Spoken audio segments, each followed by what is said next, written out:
दुखड़ा दूर करने वाले तेरे दुख दूर करेंगे राम। किए जा तू जग में भलाई का काम तेरे दुख दूर करेंगे राम। अगर हम दूसरों के दुख दूर करते जाएंगे तो हमारे दुख तो, बोलो तो सही, और हम दूसरों को दुख देते जाएंगे तो हमारे जीवन में आगे आगे दुख आते ही जाएंगे। तो हमारे स्वामी रामसुखदास जी महाराज कहते थे मारवाड़ी में कि जैसा बोसो जैसा बासो बसई उस उगसी, और जैसा उगसी बसई काटसो। अगर कोई आकड़े का पेड़ लगाए और सोचे गर्मी में आम उग जाए तो उग जाएगा? बोलो। रोपे बिरवा आक को तो क्या आम कहाते होए? आकड़े के पेड़ में कभी आम नहीं होते, तो बुरा करने वालों का कभी भला होता नहीं, और भला करने वालों का कभी कोई बुरा, बोलो तो सही, कर नहीं सकता।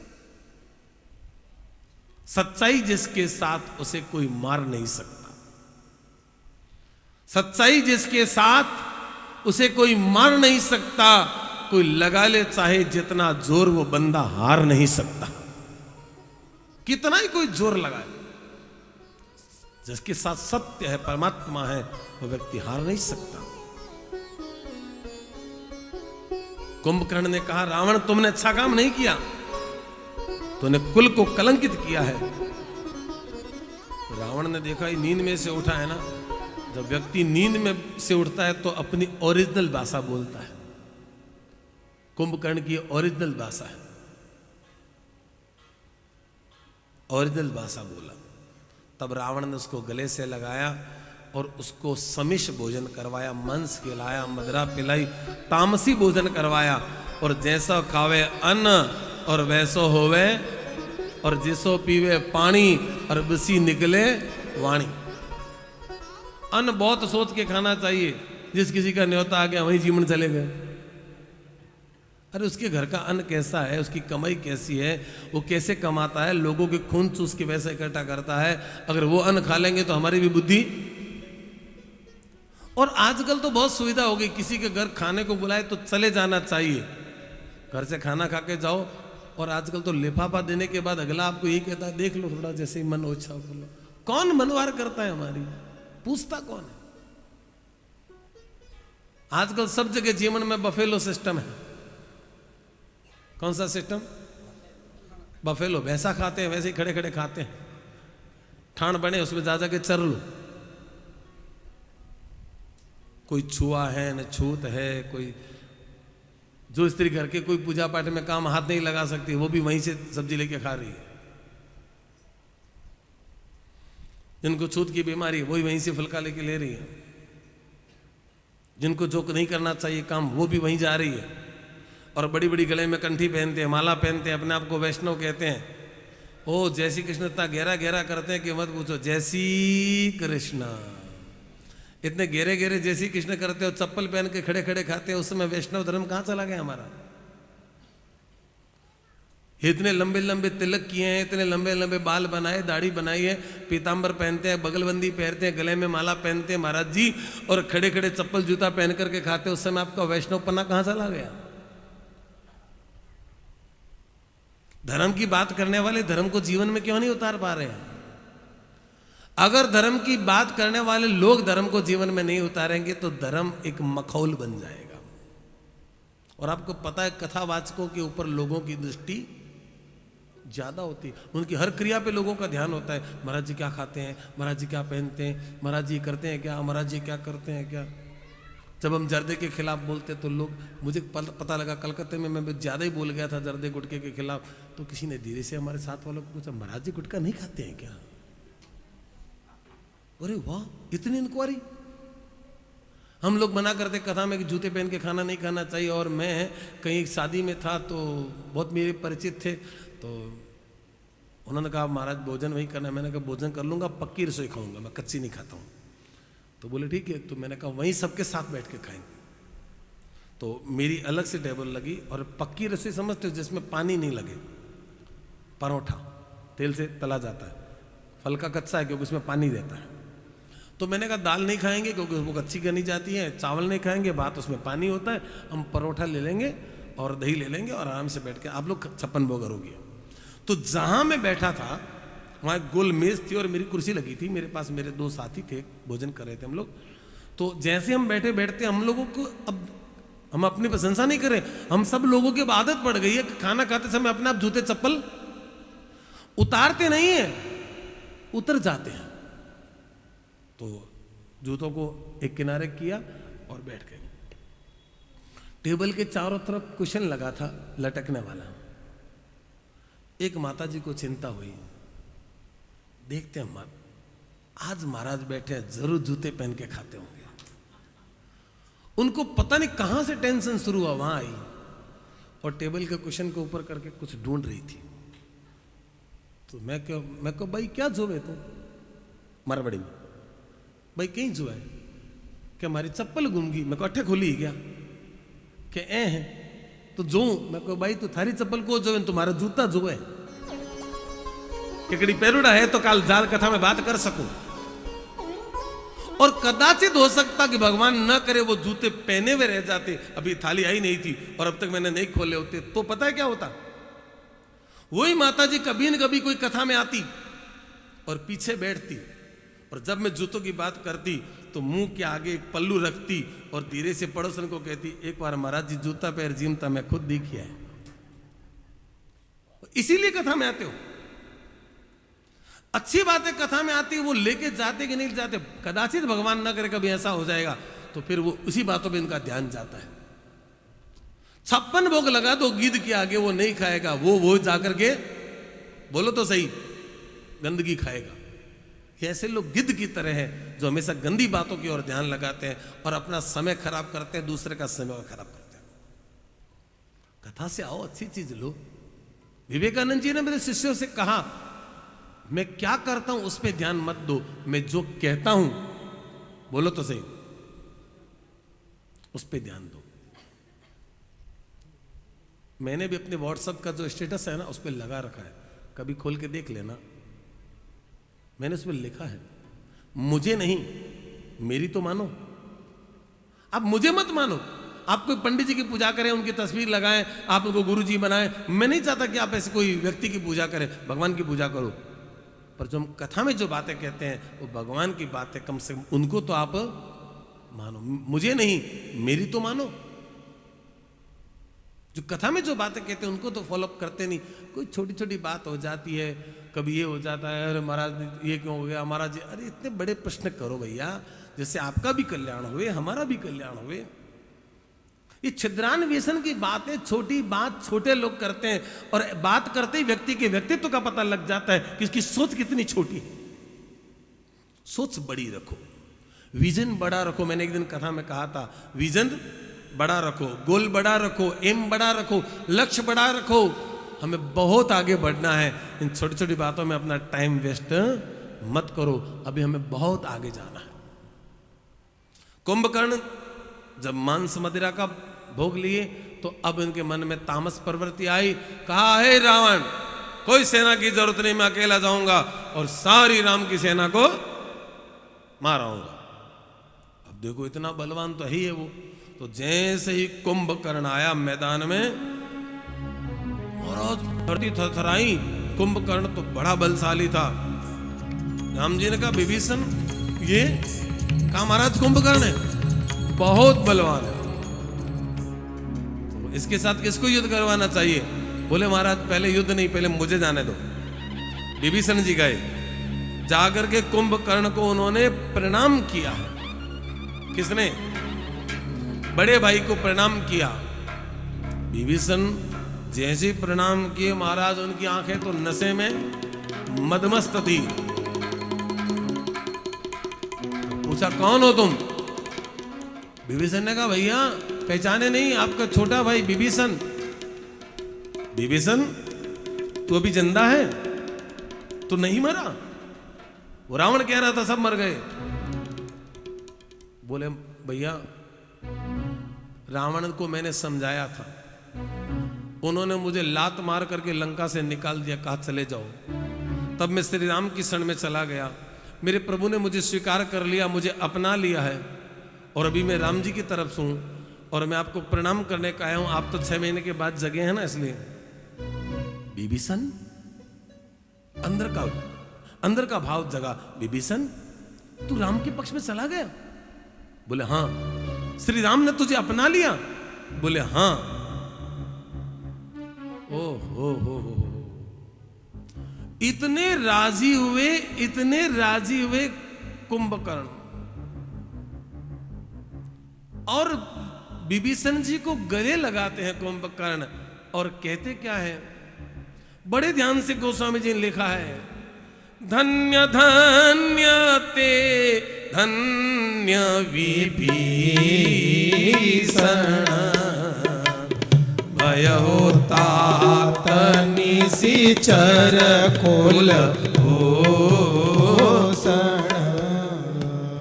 धन्य धन्य ते धन्य विभीषण, भय होता निशिचर कुल भूषण। धन्य है विभीषण, तू धन्य है। मैं तुझे आशीर्वाद देता हूं, जाओ तुम निशिचर कुल के भूषण बनो, और तुम अपने जीवन के अंतिम सांस तक प्रभु का ध्यान रखना, प्रभु के साथ रहना, प्रभु को मत छोड़ना। कुंभकर्ण ने कहा, विभीषण रावण की बुद्धि मारी गई, जो अपने आपे में नहीं और पर स्त्री को प्राप्त किया है। विभीषण जी ध्यान से सुनो, जो पर स्त्री में आसक्त रहते हैं उनका समूल नष्ट हो जाता है। विभीषण जी आए, सारा संवाद राम जी से कहा और कुंभकर्ण की विशेषताओं को सुनाया। इतने में कुंभकर्ण ने आक्रमण किया, और ऐसे कुंभकर्ण के आक्रमण को देख करके सारे रामदल के जितने भी वीर थे ना, सब घबराए। राम जी के पास आए, महाराज बचाओ। बोले काल ही कुंभकर्ण बन करके आया। पाहे पाहे प्रणतारतिहारी, प्रभु आप हमारी रक्षा करें। भगवान ने कहा चिंता न करो, और भव भंजन करने वाले और अपने प्रियजनों के दुख का दूर करने वाले प्रभु धनुष धारण किए, आगे बढ़े, और भीषण युद्ध श्री राम और कुंभकर्ण के बीच में हुआ। अलग अलग युद्ध की कलाओं के साथ भगवान श्री राम कुंभकर्ण के दोनों हाथों को काट दिए। देखो हाथ क्यों काटे, तो जीवन में 2 ही हाथ आगे बढ़ते हैं, एक ममता और दूसरा अहंता। ये ममता और अहंता के दोनों हाथों को भगवान ने काट दिया। मुंह में बाणों से मुंह को भर दिया है, क्योंकि बहुत बोलता है, आदमी को ज्यादा नहीं बोलना चाहिए। वाणी का प्रयोग उतना ही करो जितना करना, बोलो तो सही, क्योंकि ये जो जीव है ना, ये बहुत चंचल है।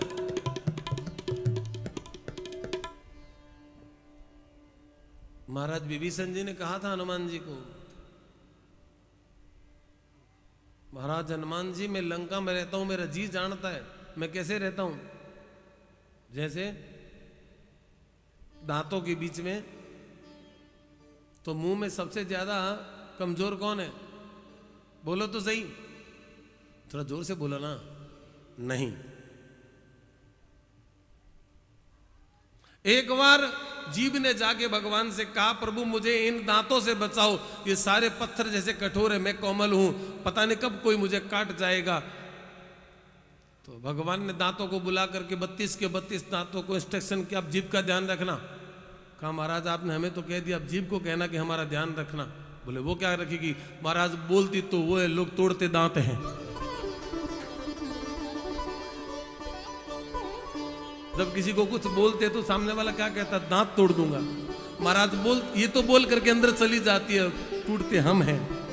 तो महाराज इसको कहो कि तू थोड़ा ध्यान रख, बोलने में तो तू बोल जाती है, तो बोल करके अंदर चली जाती है, और लोग तोड़ते क्या है। तो आप इनको समझाओ थोड़ा, जीभ को। मारवाड़ी में कहावत है, जे जीभ रेवे तगड़ी तो क्यों उड़े पगड़ी। मैं बीच बीच में आपको मारवाड़ी की कहावतें सुनाता हूं जो भूल गए हम लोग, वापस आपको। जे जीभ रहे तगड़ी, तगड़ी समझ गए? अगर आपका जीभ पे कंट्रोल रहेगा तो आपका स्वाद पर कंट्रोल रहेगा, जब जीभ पे कंट्रोल रहेगा तो आपका वाणी पर कंट्रोल रहेगा। तो अपमान कब होता है? एक तो आपको खाने को ज्यादा चाहिए तो अपमान होता है, और या आप ज्यादा बोलते हैं तो, आप ज्यादा बोलेंगे तो लोग आपसे परेशान हो जाएंगे, और जैसे ही आप आते हुए दिखाई देंगे लोग क्या बात करेंगे? लो ये आ गया बुआ जी, ये आ गया काकी जी, लो ये आ गया बढ़िया जी, अबे बोर कर से, अबे चिपक जैसी चिलगम चिपके जाओ, फिर छोड़े ही कौन? फिर लोग आपसे कतराना शुरू हो जाएंगे, लोग आपके सामने नहीं आएंगे, और आप कम बातें करेंगे तो लोग आपसे जुड़ जाएंगे। और देखते देखते उसकी अहंकार की वाणी को अवरुद्ध किया। अब कुंभकर्ण राम जी की ओर जैसे ही दौड़ा, देवताओं ने प्रभु को प्रार्थना की, प्रभु अब इस दुष्ट को ज्यादा खेल मत खिलाओ, क्योंकि शत्रु को ज्यादा मौका, बोलो तो सही, नहीं देना चाहिए। भगवान ने तुरंत अंतिम प्रहार किया और कुंभकर्ण का सिर धड़ से अलग होकर पृथ्वी पर गिर गया। आकाश से देवताओं ने तुतलियां बजाई, नगाड़े बजाई, जय जयकार किए, बोलो राजा रामचंद्र भगवान। सुमन वृष्टि हुई, आकाश से सुमन वृष्टि। कुंभकर्ण की मृत्यु का समाचार पाया, रावण रोने लगा। महाराज कोई कितना भी बैरी रहे महाराज, कभी कभी ऐसी परिस्थिति आती है कि भाई भाई से कोई कारण से बोल ना पाए, पर जिस दिन भाई भाई मरता है तो चाहे लुगाई के डर से रोए नहीं बाहर, क्योंकि लुगाई ऐसा करवा देती है ना, तो चाहे पत्नी के डर से रोए नहीं बाहर, तो अंदर तो बोलो तो सही रोएगा, क्योंकि मां जाया भाई है, खून तो अपना ही है, खून अपना है। मैं भाइयों से कहता हूं बार बार, और एक दिन नहीं, मुझे लगता है इन 7 दिनों में 8 दिनों में मैंने रोज एक ही चर्चा की है कि हमारे जितने भी भाई हैं, काका का बेटा भी क्या लगता है, बुआ का बेटा, मासी का बेटा, मामा का बेटा, ये सब भाई हैं, और इनकी सबकी बहनें हमारी बहनें हैं। हम इतने भाई अगर एक साथ रहेंगे, क्या दुनिया की कोई ताकत है जो हमारे ऊपर नजर उठा पाएगी? बोलो तो सही। हम इतने भाई बहन साथ में रहेंगे, अगर हमारा इतना परिवार मानसिक रूप से, घर अलग अलग हो सकते हैं, परिवार अलग अलग हो सकते हैं, व्यापार अलग अलग हो सकते हैं, पर दुख और सुख में जब हम एक साथ रहेंगे तो क्या दुनिया में ऐसी कोई ताकत है जो हमारा मुकाबला कर पाएगी? कोई नहीं कर पाएगी। जब तिनके बिखरे होते हैं तो कचरा होते हैं, उन्हीं तिनकों को सब मिला करके जब बांध देते हैं तो कचरा साफ करने का झाड़ू बन जाता है। हमें अलग अलग नहीं रहना है विचारों से, हमें अलग अलग नहीं रहना है बुद्धि से, हम खुद ही कचरा बन जाएंगे, और विचार से बुद्धि से हम सब भाई मिलकर के एक रहेंगे, तो ये जितनी भी समाज में गंदगी है उन सबको हम खुद ही मिटा देंगे। सोच को बदलना पड़ेगा। अब इंद्रजीत अपनी देवी की साधना करते हैं। कथा को मैंने पहले ही कहा था कि हम युद्ध की कथा को ज्यादा समय नहीं देते हैं। रावण भी अपनी देवी को मनाने के लिए राम जी का अपहरण भी करवा देता है, और हमारे हनुमान चालीसा में जो बाल हनुमान अष्टक है उसमें आता है, अहि रावण ले रघुनाथ पताल सीधारो, और देवी ही पूजी बलि विधि सो बलि देन सभे मिली मंत्र विचारो, जाय सहाय भयो तब ही अहि रावण सैन्य समेत सहारो, अरे को नहीं जानत है जग में कपि संकट मोचन नाम तिहारो, रावण युद्ध अजान कियो तब नाग की फांस सबे सिर डारो, श्री रघुनाथ समेत जबे दल मोह भयो यह संकट भारो, कौन सो संकट मोर गरीब को जो तुम सो नहीं जात है टारो, और बेगी हरो हनुमान महाप्रभु जो कछु संकट हो यह हमारो, को नहीं जानत है जग में, संकट मोचन नाम तिहारो, को नहीं जानत है जग में, संकट मोचन नाम तिहारो। देवताओं के जो काम कोई नहीं कर सका वो हनुमान जी ने किया। काज किए बड़ देवन के तुम वीर महाप्रभु देखी विचारो। अब महाराज इतने बड़े बड़े आपने देवताओं के काम कर दिए हनुमान जी, तो मेरे जैसे छोटे आदमियों के तो इतने बड़े काम बोलो तो सही है ही नहीं। तो काज किए बड़ देवन के तुम वीर महाप्रभु देखी विचारो, तो कौन सो मेरो ऐसो कौन सो काम है जो इसको आप पूरा नहीं कर सकते हो। अब जल्दी करो महाराज, बैग हरो हनुमान महाप्रभु, जो कछु संकट होय हमारो। अब फटाफट संकट दूर करो। इंद्रजीत ने अपनी इस शक्ति को इष्टदेव को वरदान प्राप्त करने के लिए प्रयोग में लिया। देखो भगवान वरदान देते हैं कल्याण करने के लिए, अगर उसी वरदान का हम दुरुपयोग करेंगे, धन का दुरुपयोग करने से तीसरी पीढ़ी गरीब हो जाएगी। आप लोगों ने देखा होगा, आप लोगों ने मुझसे ज्यादा देखा है, अनुभव आपका ज्यादा रहा होगा। एक जमाने में जिन लोगों के घर से अन्न क्षेत्र चलते थे, आज उनके बच्चे या तो बर्तन बेच रहे हैं, या तो गहने बेच रहे हैं, खेत बेच रहे हैं, जमीनें बेच रहे हैं, और उनकी दशा यह है कि सब बेच बेच के खा रहे। तीसरी पीढ़ी की दशा, और चौथी पीढ़ी मांग करके खाएगी। क्योंकि इन लोगों ने पैसा आने के बाद पैसे का दुरुपयोग किया। धन का उपयोग ये नहीं है कि आप महंगे महंगे फोन खरीदो। भगवान ने आपको धन इतने महंगे फोन खरीदने के लिए नहीं दिए। धन का उपयोग ये नहीं कि आप महंगे महंगे होटलों में जाकर के एक नाइट के लिए 10-10 हजार रुपए खर्च कर दो। बहुत मुश्किल से कमाया जाता है ये पैसा। जिस पैसे को कमाने के लिए आपने इतना परिश्रम किया और भगवान ने इतनी कृपा की, उसको आप ऐसे लुटा देते हैं। आप लक्ष्मी का अपमान करने वाले लोग हैं, और आज आप लक्ष्मी का अपमान करते हैं, और कभी ये रूठ गई तो बोलो तो सही, फिर कहानियां सुनाओगे। पहले हमारे भी ऐसे हुआ करता था, पहले हमारे भी एक फ्लैट था बॉम्बे में, सी फेस था, अब कहाँ गया, चला गया वो, क्योंकि आपने उसका दुरुपयोग किया था। लक्ष्मी का उपयोग करोगे तो 7 पीढ़ी तक आपकी उसका उपभोग करेगी, और लक्ष्मी का दुरुपयोग करोगे तो 3 पीढ़ी के बाद सियावर रामचंद्र की जय हो जाएगी। उपयोग करो, इसका उपभोग करो महाराज, दुरुपयोग मत करो। कभी कभी घूमने भी जाना चाहिए, कभी कभी आपको आउटिंग भी करनी चाहिए, कभी कभी आपको अब्रॉड भी घूमने जाना चाहिए। भगवान ने पैसा दिया तो जाओ, परंतु उपयोग करो कि वहां पैसे का सदुपयोग करना है। पैसा बहाने के लिए विदेश नहीं जाना है, पैसे का उपयोग करो वहां जाकर के। आप एक ऐसे होटल में रहिए जितने में आपको सुख मिल सके।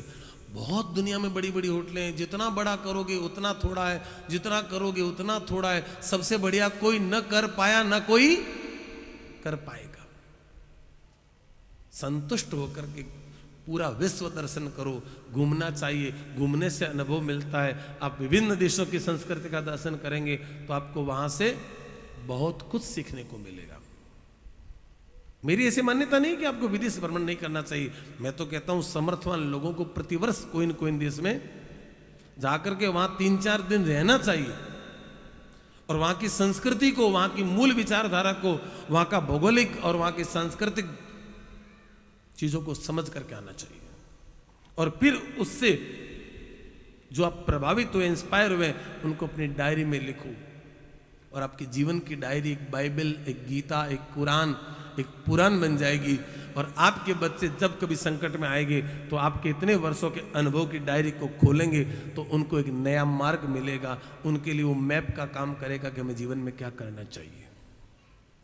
जीवन की डायरी जरूर लिखना मेरे भाई बहन। हर दिन अपना काम का होता है, हर व्यक्ति के पास अनुभव होता है। अनुभव को जितना शेयर करोगे उतना ही जीवन में हमें और अनुभव प्राप्त होंगे। अपने अनुभवों को लोगों के साथ बांटना चाहिए।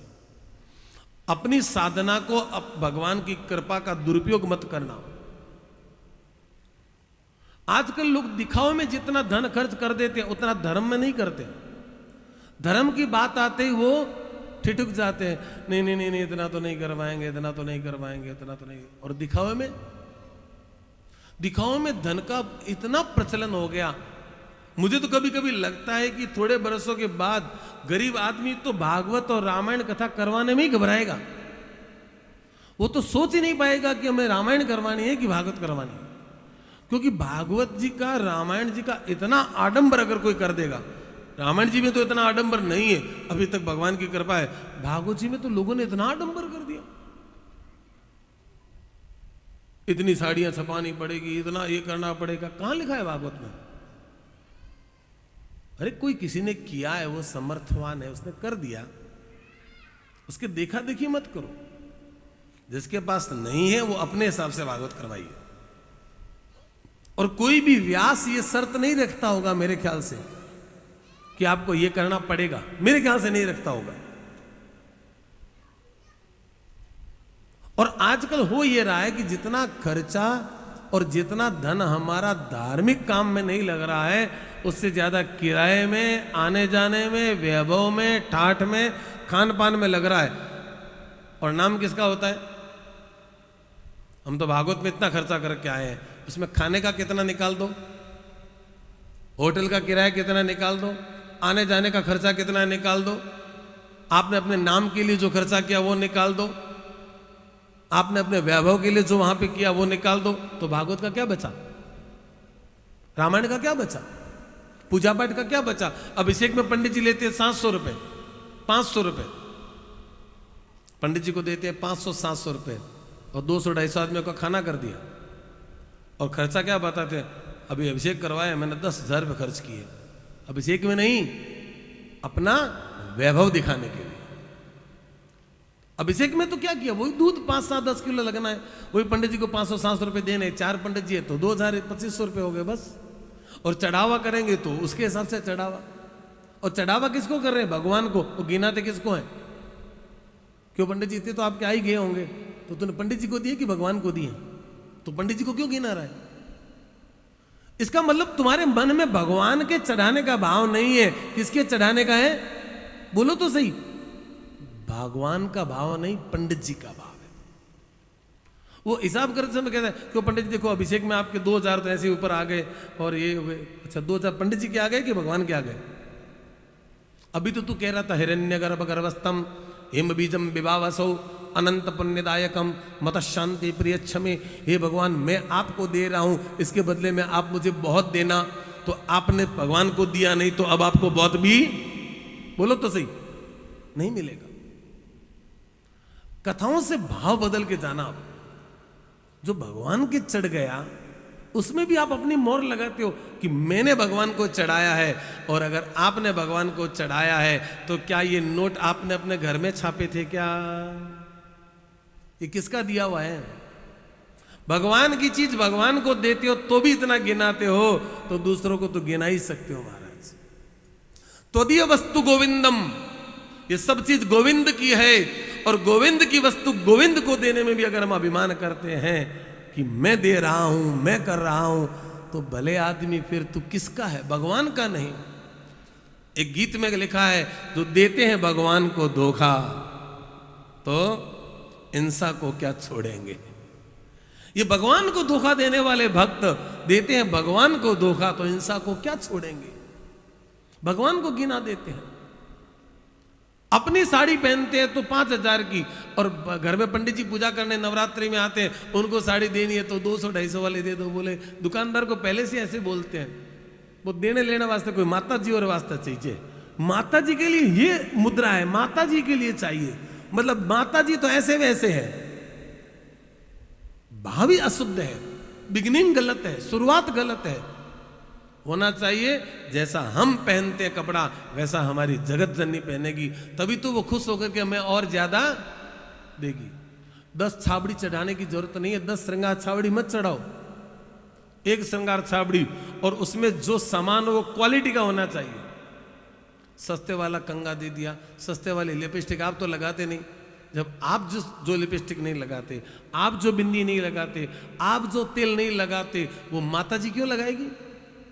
पर उसमें भाव ये है कि हमें छाबड़ी चढ़ाते समय माता जी नहीं दिखती, हमें कौन दिखते हैं? पंडित जी। ये कौन ले जाएगा? बोले पंडित जी। और आपको ये पता होना चाहिए, जैसे आप लोगों के इतने नखरे हैं ना, आप छोटे मोटा कोई ब्रांडेड चीज होती तो यूज करते हैं, आजकल पंडितों के घर में भी ऐसे ही नखरे हैं। फिर वो भी इन छाबड़ियों को यूज नहीं करते, वो भी आगे जय श्री कृष्ण कर देते हैं। हर चीज बढ़िया चढ़ाओ, मंदिर में जाओ, गंगा जी जाओ, जमुना जी जाओ, चुनरी चढ़ाओ, कोई मनोरथ करो, बढ़िया से बढ़िया करो। अगर अभी हमारे पास सुविधा नहीं है, 2 साल बाद कर लेना।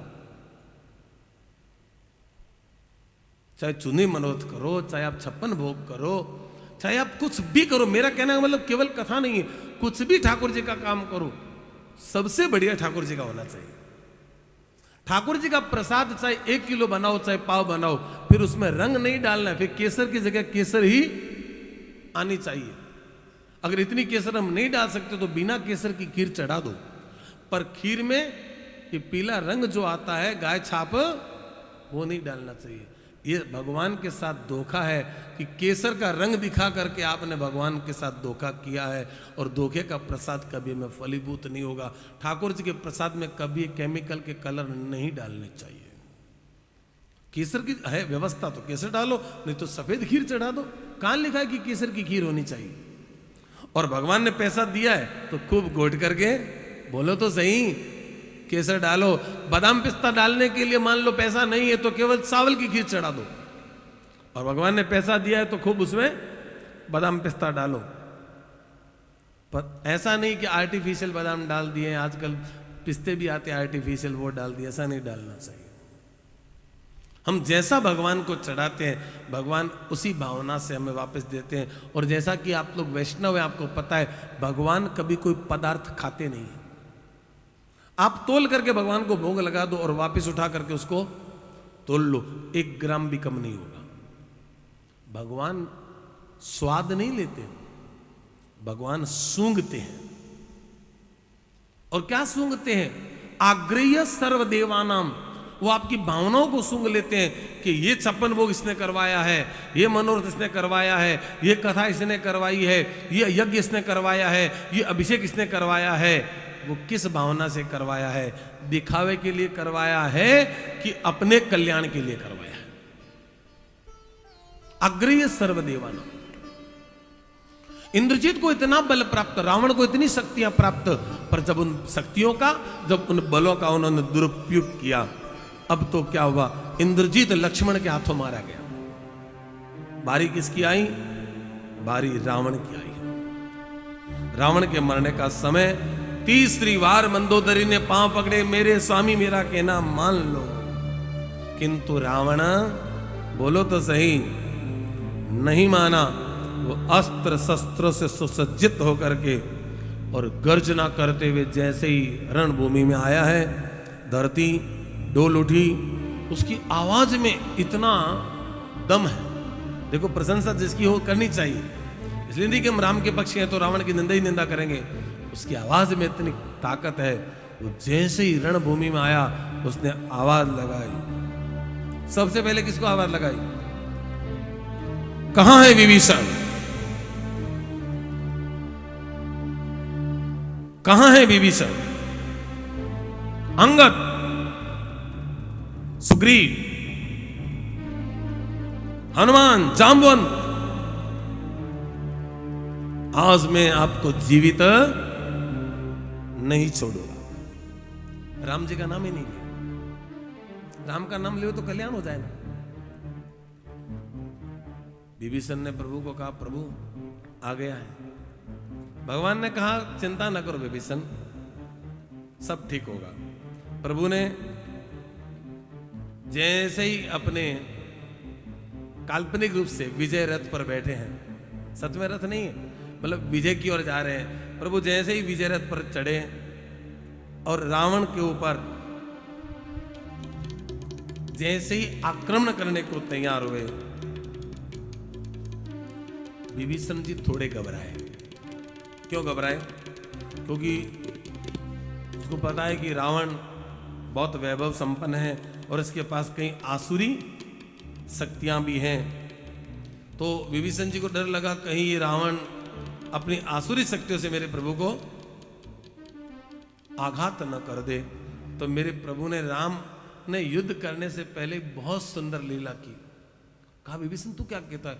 कहा महाराज जी मेरा भाई बहुत बलवान है, इसने ये किया है, इसने वो किया है, मुझे डर लगता है। तो राम जी ने ऐसी सुंदर लीला की कि जैसे राम जी भी, बोलो तो सही, थोड़ा घबरा गए। अच्छा विभीषण रावण इतना बलवान है?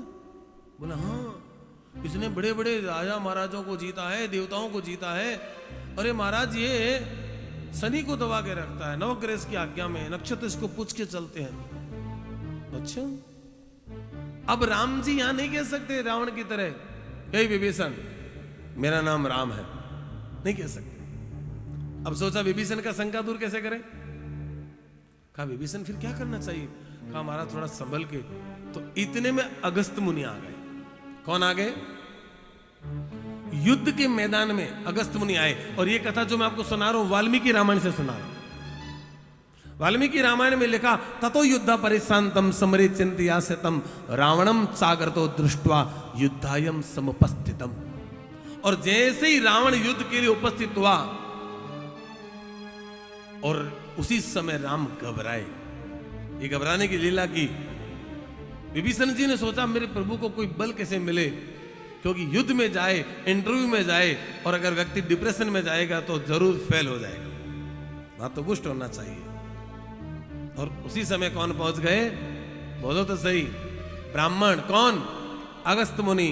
अगस्त मुनि ने क्या कहा? राम राम महाबाहु शुणु गुह्यम सनातनम येन सर्वान नरे वत्स समरे विजयस्य से। इस समर में तुम्हें अगर विजय होना है राम, तो एक काम करो, तुम्हारे पूर्वज जिनका नाम सूर्य है उनका स्मरण करो, और हमेशा घर में पितरों का स्मरण करके ही कोई मंगल काम करना चाहिए। तुम्हारे पितर कौन है? तुम्हारे पितर सूर्य नारायण है। पितरों का आशीर्वाद व्यक्ति को जीवन में विजय श्री दिलवाता है। मेरे राम ने पितरों को याद किया है। रावणम चाग्रतो दृष्ट्वा युद्धाय समुपस्थितम देवतिश्च समागम्यम दुष्टम अभ्यागतोरणम उपगम्यम ब्रविद्राम मगसत्यो भगवंस तदा। भगवान अगस्त मुनि बोले कि राम उठो। उठना क्या था, बैठे थोड़ी थे, तो अपने मनोबल को उठाओ। उठो राम। सुनु गुह्यम सनातनम। हे राम मैं तुम्हें एक बहुत गुड बात कह रहा हूं। देखो कौन कह रहे हैं? अगस्त मुनि। किसको कह रहे हैं? बोलो तो सही। और सुना किसको रहे हैं? हम सबको कह रहे हैं। अगस्त जी राम को सुना रहे हैं हमें। मैं आपको परम गुप्त बात बता रहा हूं राम, तुम भगवान आदित्य सूर्य नारायण का ध्यान करो, क्योंकि सूर्य तुम्हारे घर के, बोलो तो सही, पूर्वज है। और ये वंश कौन सा है? सूर्य वंश है। तो पूर्वज माने पितर, और उन पितरों को याद करो। देवानाम पितरो देवा पितृनाम देवता गणा।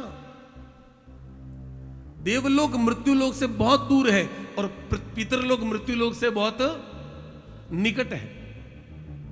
इसलिए तो जब श्राद्ध पक्ष होता है तो पितर उतर करके 16 दिन के लिए धरती पर आते हैं, और उन 16 दिनों में पितर हमारे धरती पर ही रहते हैं। हम उन 16 दिनों में जो नियम रखते हैं, ब्रह्मचर्य का पालन करते हैं, रोज काक बलि करते हैं, गाय को रोटी देते हैं, तो किसी न किसी रूप में वो पितरों को जहां जिस जोन में होता है मिल जाता है। बहुत से लोगों के मन में ऐसे ऐसे प्रश्न आते हैं कि महाराज जो मर गया वो तो पता नहीं कब का मरा है, अब पीछे से कागोल देते हैं, उनको कैसे मिलेगा? अगर ऐसे आपके मन में प्रश्न आते हैं तो शास्त्रों में इसका जवाब है, और हमने आपको एक पुस्तक जी दी है, उसमें भी उसके अंक में आया हुआ है कि किस प्रकार पितरों को ये सब चीज़ें मिलती हैं।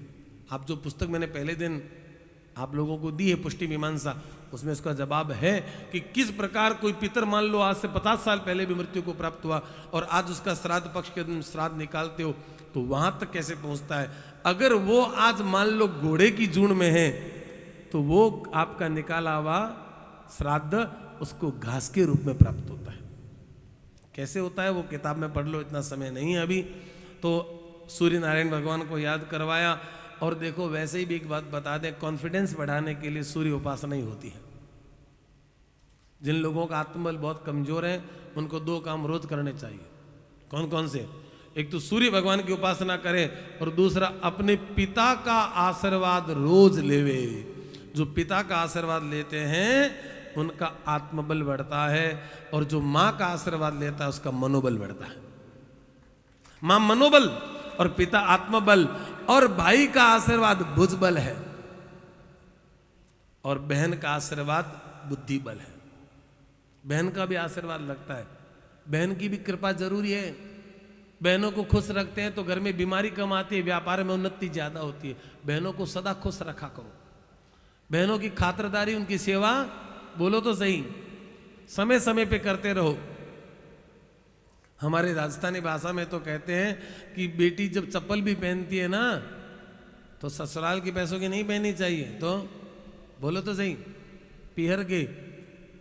तो जिनके घर में बेटी है उनको ध्यान रखना चाहिए कि अपनी बहन बेटियों को पूछते रहे कि तुम्हें चप्पल चाहिए तो ले लेना, अच्छी, कोई चिंता मत करना, 500-700 की जगह 1000 की ले लेना, पर बहन चप्पल पहनो तो बोलो तो सही, हमारे घर की पहनना, ठीक है हम अपनी हैसियत के अनुसार दिलवाएंगे, पर उतनी पहनना। क्योंकि जैसे जैसे बहन चप्पल पहन करके घूमती है, चलती है, बहन के चलने से जैसे जैसे वो भाई की दी हुई चप्पल घिसती है, ज्यों ज्यों चप्पल घिसती है वैसे वैसे भाई का घर ऊपर उठता है और उन्नति कर जाता है। तल घसे तो पीहर बसे, मारवाड़ी में कहावत है, कौन सी? तल घसे तो पीहर बसे। तो जिन पीहर वालों को ऊंचा उठना है वो अपनी बहन बेटियों को, जेठूती को, बोलो तो सही, चप्पल देनी, चप्पल की नहीं देनी। हाँ, चप्पल की नहीं, की नहीं, चप्पल एक ही हटाओ इसमें से, कई बार सुनने में गलती हो जाती है। जेठूती तो घर में अगर आ ही जाए ना कभी, मैं काकियों से कहता हूं, जिसके आंगन में जेठूती आ गई उसके आंगन में मानो गंगा जी आ गई। जेठूती का तो घर में आना ही पवित्र घर को कर देता है। जिस घर में बहन बेटी नहीं आती, जिस घर में ब्राह्मण नहीं आते, जिस घर में कोई हमारे पूर्वज माँ बाप नहीं आते, तो समझ लेना वो घर घर ही नहीं है। माँ बाप के साथ रहने का बड़ा आनंद है। आजकल तो लोग पूछते हैं बहू जी किसके पास रहते हैं, माँ किसके पास रहती है, और हम लोग कह देते हैं माँ मेरे पास रहती है। हम ऐसा नहीं कहना चाहिए कि माँ मेरे पास रहती है, ऐसे कहना चाहिए मैं माँ के साथ रहता हूँ। माँ हमारे साथ थोड़ी रहती है, तो हम माँ के साथ रहते हैं। बहू जी हमारे पास थोड़ी रहते हैं, हम बहू जी के पास रहते हैं। माँ और बहू जी के तो सब संसार है। उन्होंने हमें घर दिखाया, उन्होंने हमें नाम दिया, जन्म दिया, सारा सब उन्हीं का है, और हम कहते हैं वो हमारे पास है। नहीं, कोई पूछे बहू जी, बोले मैं बहू जी के पास हूं, मैं माँ के पास हूं, मैं पापा के पास हूं। पापा मेरे साथ नहीं है, मैं। बस इस कथा से हमें इन छोटी छोटी बातों को लेकर के जाना है। और रावण युद्ध के मैदान में आया है, रावण को ज्यादा खेल नहीं खिलाना है। और जैसे रावण बहुत बोल रहा था, मेरे प्रभु ने कहा रावण तुम प्रलाप बहुत करते हो, बोलते ज्यादा हो, पर व्यक्ति को ज्यादा बोलना नहीं चाहिए रावण, और अपनी प्रशंसा स्वयं ही करते हो। देखो रावण, दुनिया में 3 प्रकार के लोग होते हैं, राम जी कहते हैं। तो उन 3 में हम भी तो आ गए, आए कि नहीं आए? क्यों नंद जी, 3 में हम भी तो आ गए। तो 3 प्रकार के लोग होते हैं, कौन कौन से? राम जी कहते हैं पहले लोग होते हैं वो जो गुलाब के पौधे की तरह होते हैं, दूसरे वो लोग जो आम के पौधे की तरह होते हैं, और तीसरे वे लोग जो कटहल के पौधे की तरह होते हैं। रावण जब गुलाब का पौधा फूल तो देता है पर फल नहीं देता। कुछ लोग बोलते तो हैं पर करते कुछ नहीं है। आम में पहले आम के फूल है, फिर आम का फल है, फिर आम के पत्ते भी बहुत पवित्र होते हैं। तो आम पत्ते भी देता है और आम फूल भी देता है और आम फल भी देता है। कुछ मनुष्य कहते भी हैं और करते भी हैं, ये दूसरी श्रेणी के हैं। तीसरा कटहल का वृक्ष है, जो फूल नहीं देता, कुछ नहीं देता, सीधा फल ही देता है। तो कुछ लोग दुनिया में न कहते हैं न करते हैं, सीधा करके ही दिखाते हैं। अपने आप को देख लो, आप क्या हो? गुलाब हो, आम हो कि कटहल हो? किसी को नहीं बताना है, वाइफ को भी मत बताना, अपने आप में ही सोचना आप क्या हो। आप बोलते ज्यादा हो, करते कुछ नहीं, या बोलते भी हो और करके भी दिखाते हो, या सीधा करके ही दिखाते हो। आप गुलाब के पौधे हैं या आम के पौधे हैं, या तो बोलो तो सही कटहल के वृक्ष हैं। रावण, तू बता इन तीन में तू कौन सा है?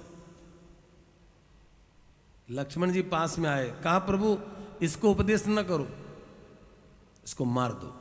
राम जी ने जितनी बार उसको मारने के लिए गर्दन काटे, फिर से गर्दन आ जाए, भुजा काटे तो भुजा आ जाए, बार बार मारने पर नहीं मर रहा है। अशोक वाटिका में सीता जी को बड़ी तकलीफ हो रही है, मर क्यों नहीं रहा है? मंदोदरी को अब सगुन होना शुरू हो गया, सीता जी को सगुन होना शुरू हो गया। एक का सुहाग उजड़ रहा है और एक को अपना पति मिल रहा है। वहां बैठी बैठी जानकी जी कहती है, दीन दयाल वीर दो संभारी, हरहो नाथ मोहे संकट भारी। प्रभु अब देर मत करो, दीन दयाल रावण से खेल मत खेलो। अब इसको, अब विभीषण को भगवान ने बुद्धि दी, मान विभीषण का बढ़ाया और दुनिया को समझाया।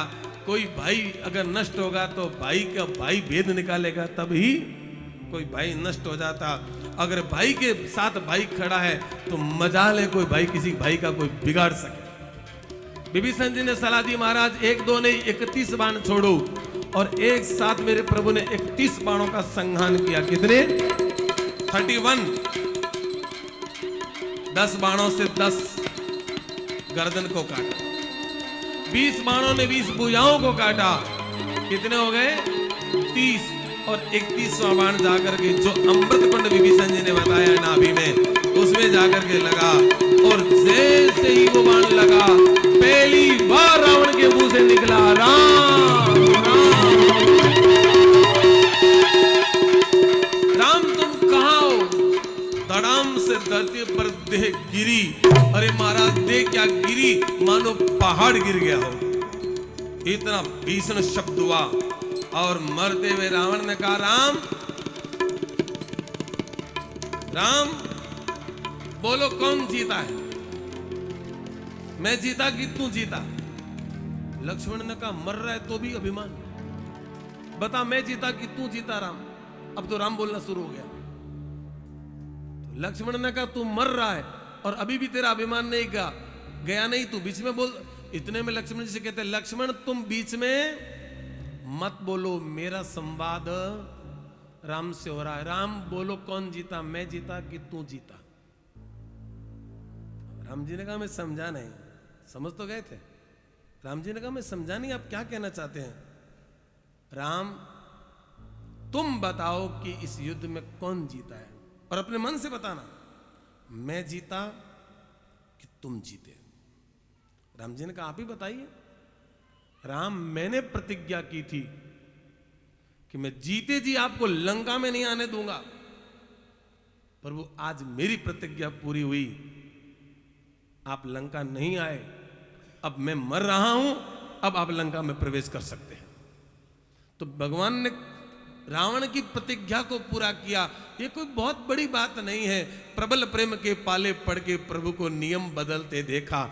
अपना मान भले घट जाए पर भक्त का मान बढ़ाते देखा। प्रबल प्रेम के पाले पड़ के प्रभु को नियम बदलते देखा। हर युग में भगवान ने भक्तों का मान बढ़ाया। और जैसे रावण मरने के पास में था, पुनः पहले दिन वाली कथा को संक्षेप में कह देता हूं। राम जी ने कहा, लक्ष्मण जाओ, रावण से कुछ सीख करके आओ। लक्ष्मण ने कहा, मैं नहीं जाऊंगा, शत्रु के पास मुझे कुछ नहीं सीखना है। जाओ लक्ष्मण जाओ, रावण बहुत ज्ञानी है, और ज्ञान कहीं भी मिले, एक्सपीरियंस कहीं भी मिले तो बोलो तो सही, ले लेना चाहिए। लक्ष्मण जी गए हैं और मैं ज्यादा विस्तार नहीं करता हूं। रावण ने कहा लक्ष्मण क्या सुनना चाहते हो?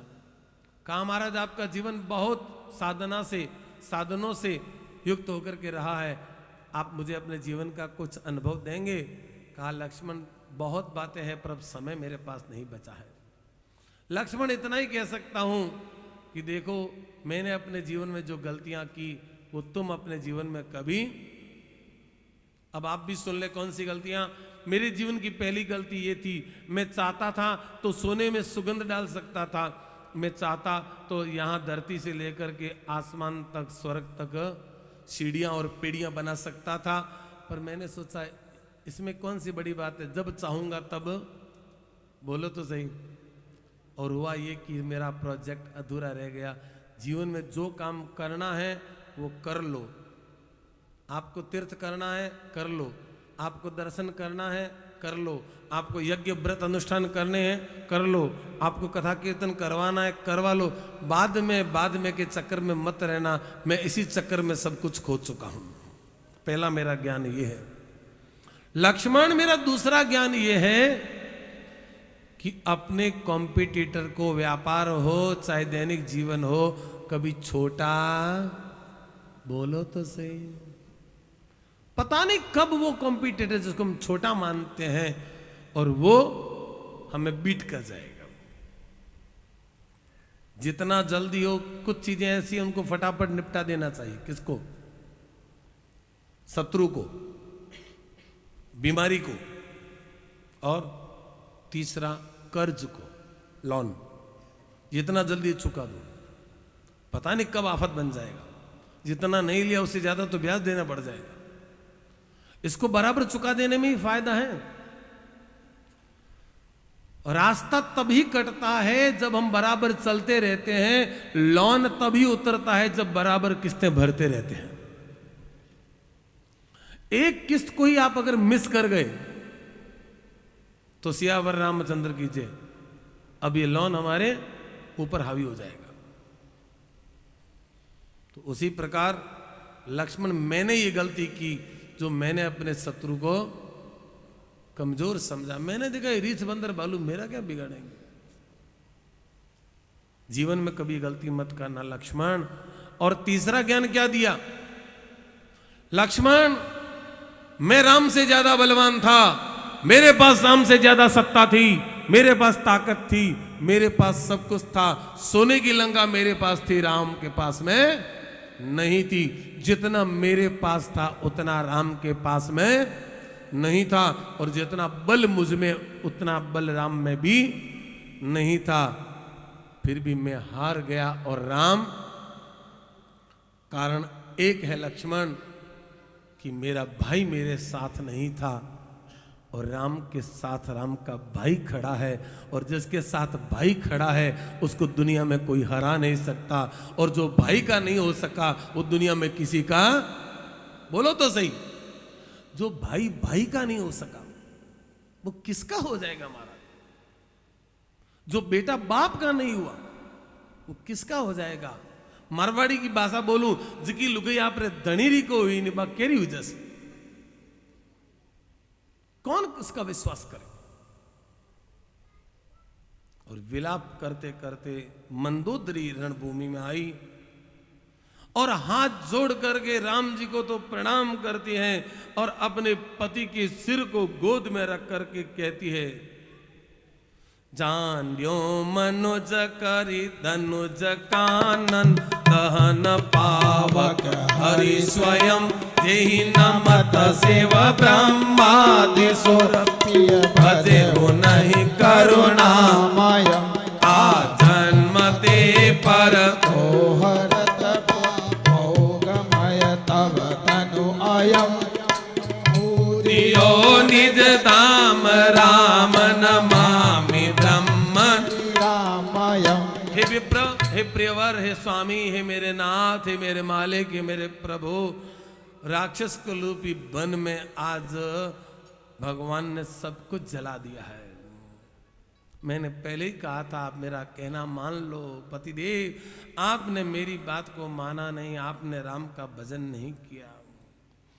देखो महाराज, इतना बलशाली शरीर था महाराज, बड़ा दशा देखो, आप सोए हुए हैं। आज आप मौन हो गए, हमेशा हमेशा के लिए चिर निद्रा में सो गए।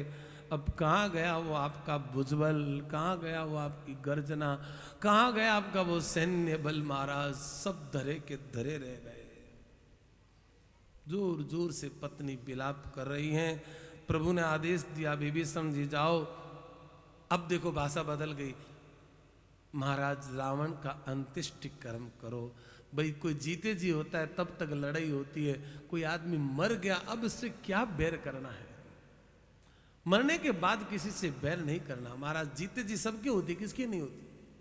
बाप बेटे में हो जाती है, भाई भाई में हो जाती है, मिनख लुगई में हो जाती है, साले बहनोई में हो जाती है, ससुर जई में दो बात हो जाती है। पर कोई मर गया अब उसके साथ में बैर, मान लो ससुर जई में कोई बात हो गई, उस समय आपने गम खा ली, अब ससुर जी के मरने के बाद पत्नी को टॉर्चर करते हैं, तेरे पापा अपने आप को ज्यादा समझते थे, तेरे पापा ऐसे थे, तेरे पापा। अब इस बिचारी को कहने से बोलो कोई फायदा नहीं।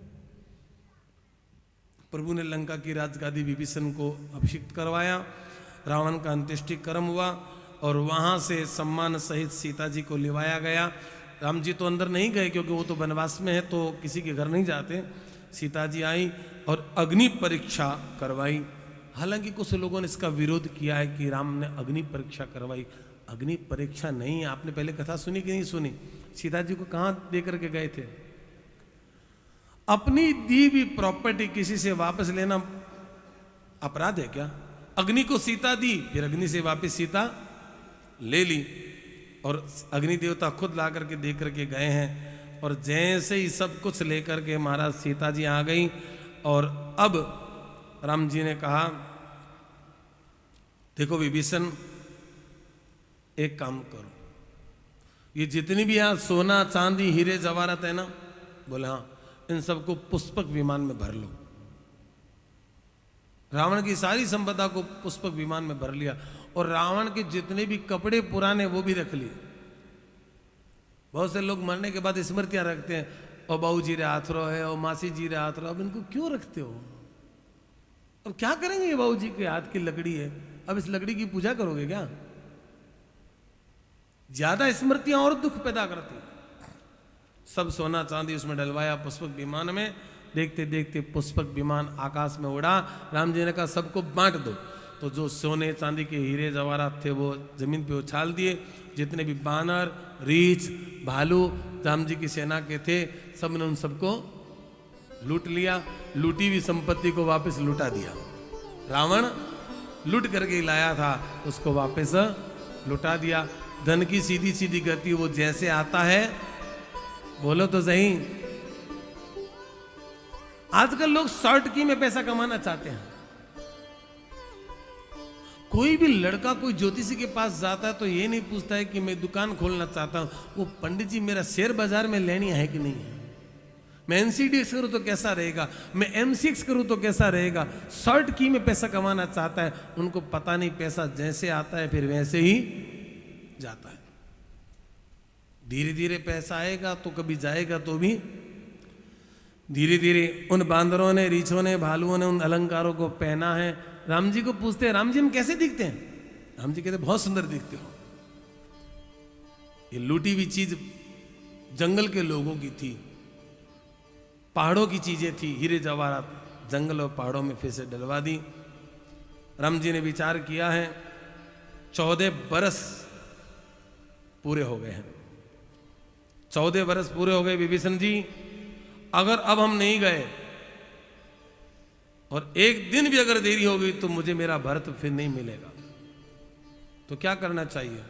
बोले अभी हमारे जाने की व्यवस्था करो।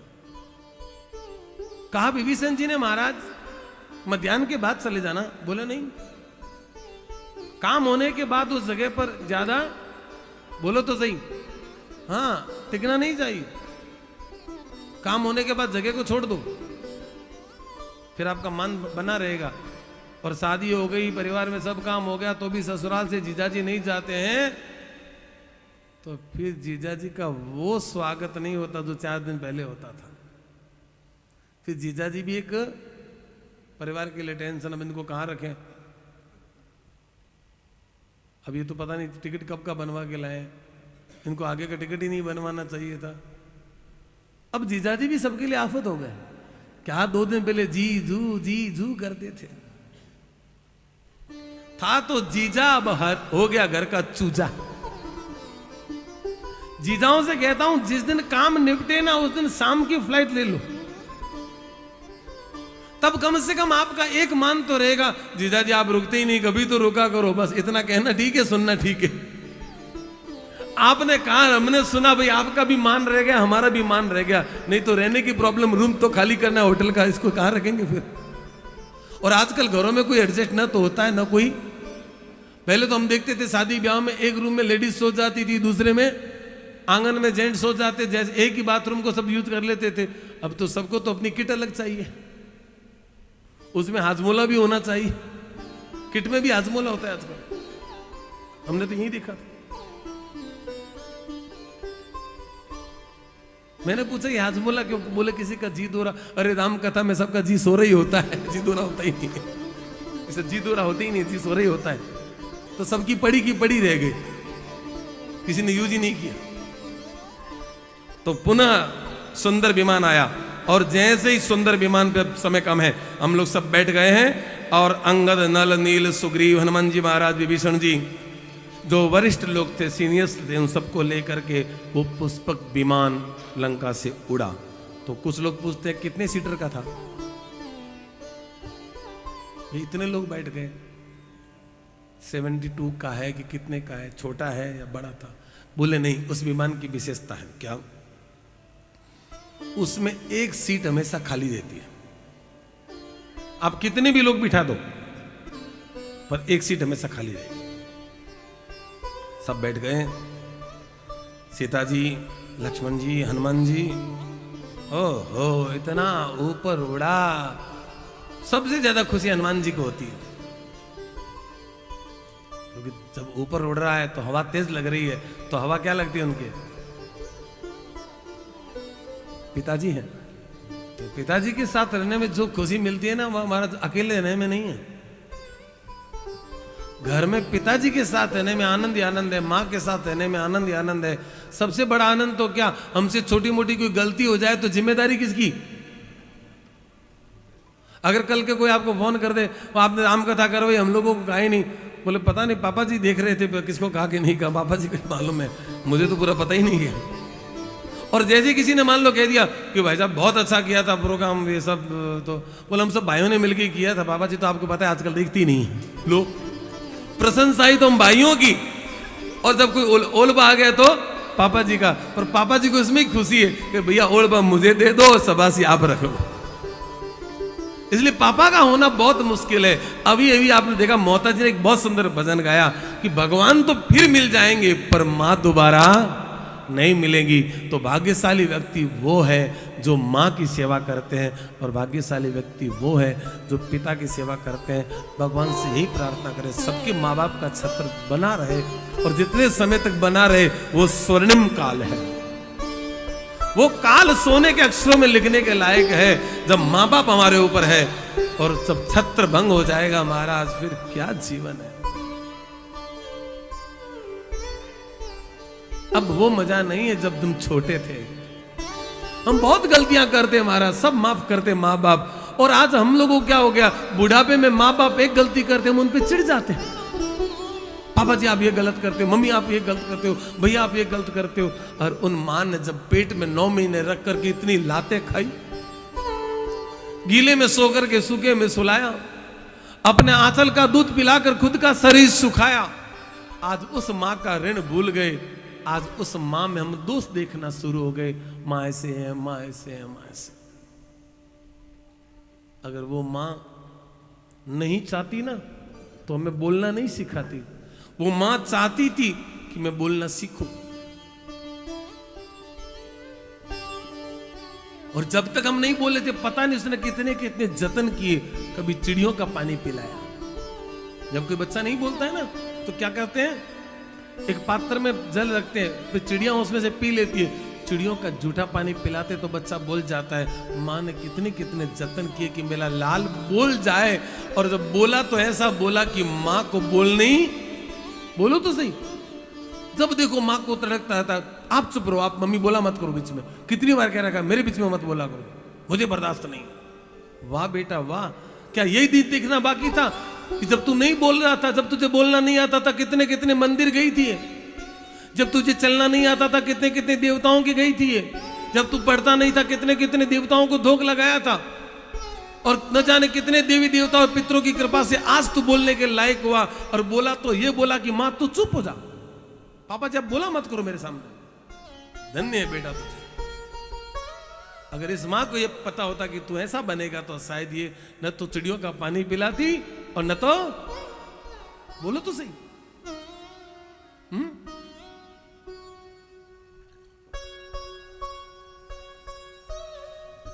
ऐसा कोई उद्योग नहीं करती माँ। ये सब किया तो अपने लिए किया कि शायद ही मेरा बेटा बड़ा होगा, मैं भोजन नहीं करूंगी तो मनवार करेगा, माँ खा लो ना, आप नहीं खाओगे तो मैं भी, बोलो। और आजकल के कलयुगी बेटे तो कहते हैं, पत्नी कहते हैं मम्मी खाओ तो ठीक है, नहीं तो आपे खा ले सी, भूख लाग सी, भूख केरी सगी का है, आपे खा ले सी। तो घनी मम्मी लारे ना पड़िया का, गर्जो ना करिया का, मम्मी तो गर्जो करवाने आदत पड़ गई। अरे वाह महाराज, माँ के बारे में कहते हो। सोचो तो सही, ये माँ नहीं रहेगी तो फिर रोगे ना। माँ होती तो मरने के बाद छत पे जाते हो, गोवंश गोवंश गोवंश करते हो, फिर नीचे आके क्या कहते हो, आई नहीं माँ, माँ आई नहीं। अब माँ क्यों आएगी, आई थी तब तो ये दशा की थी, अब गई तो इसको गोवंश गोवंश करते हो।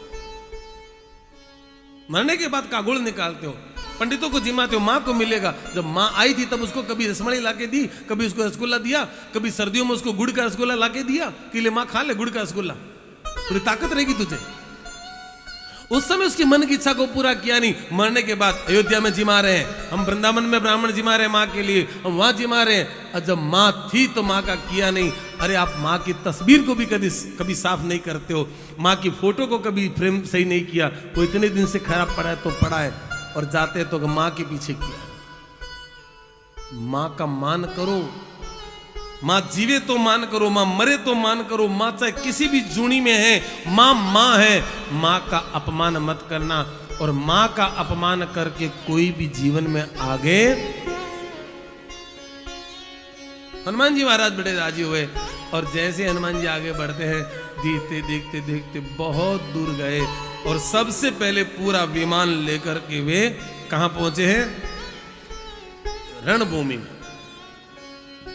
रणभूमि में सीता जी को देखो क्या कहते हैं राम जी, सीता यहां देखो कुंभकर्ण मरा था, और हम होते तो क्या कहते, सच बताना, थोड़ा जल्दी बोलना, यहां मैंने कुंभकर्ण को मारा था, कहते कि नहीं कहते, बोलो तो सही।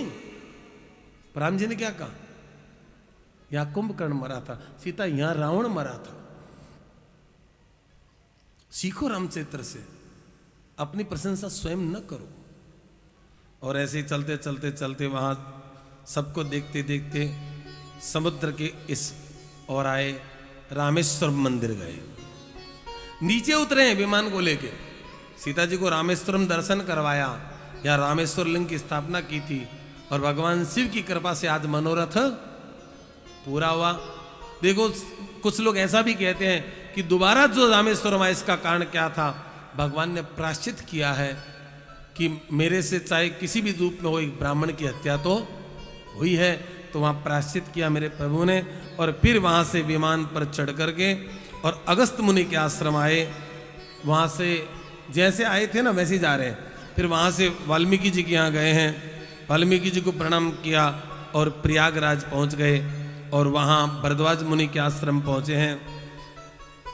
वहाँ भरद्वाज जी ने भरत जी की बातें सुनाई कि महाराज आपके बाद आपके भाई भरत आए थे, मैंने उनकी परीक्षा ली, पर उनका जो प्रेम है वो तो किसी में नहीं हो सकता। तो कहा महाराज भरद्वाज जी, भरत मुझे मेरे प्राणों से भी ज्यादा, राम जी कहते हैं, प्रिय है।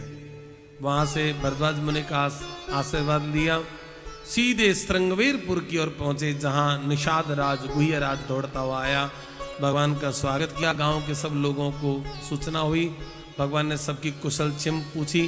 तो इतने में भगवान ने कहा गुह्यराज से, गुह्यराज वो केवट कहां है? कौन सा? तो हमें पार करवाया था। महाराज वो बीमार है, घर पे है, उसको सूचना कर दो। राम जी तो नहीं जाते गांव में। सूचना किया। जब से राम गए ना, केवट ने नाव नहीं चलाई, तो उस नाव को मंदिर बना दिया। उसकी पूजा करता है कि धन्य, अगर तू न होती तो मुझे राम नहीं मिलते। उसने एक नाव की पूजा, 14 बरस की, बूढ़ा शरीर हो गया। राम जी के पास पति पत्नी दोनों आए। प्रभु ने कहा, प्रभु आप नाव में नहीं बैठोगे? मैंने तो आपके बैठने के बाद किसी को आज तक नाव में, बोलो तो सही, क्योंकि जहां आप बैठ के दूसरा कौन बराबर बैठने वाला है। कुछ लोगों की सोच अलग होती है। हमारे बीकानेर में एक ऐसे सज्जन थे, तो वो किसी से भी मिलते ना तो लेफ्ट हैंड मिलाते थे। हम लोग कौन सा मिलाते हैं? बोलो तो सही। वो लेफ्ट मिलाते थे। ये पुरानी बात है, मेरे जन्म से पहले की बात, सुनी बात करो, श्रुति।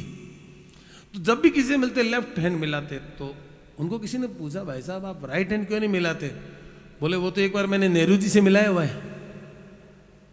अब तू को नेहरू जी जितना बड़ा तो आदमी है नहीं जो तेरे से मिलाऊं।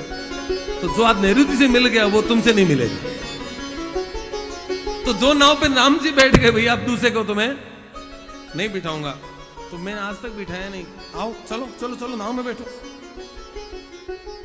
राम जी ने कहा नहीं नहीं, मैं नाव में नहीं बैठूंगा, मेरे पास में विमान है।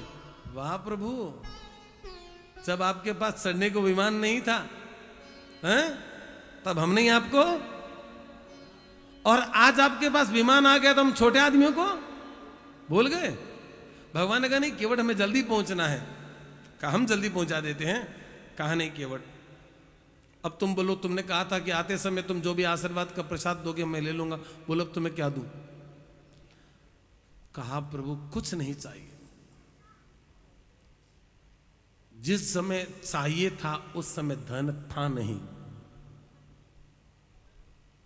जब माँ बाप थे, जब दादा दादी थे, तब ये इतने ठाठ बाट करने की शक्ति हमारे पास में, बोलो तो सही, नहीं थी। आज इतना खर्च करने की ताकत आई तो वो जो देख करके राजी होने वाले थे वो नहीं है। क्या काम का ये पैसा?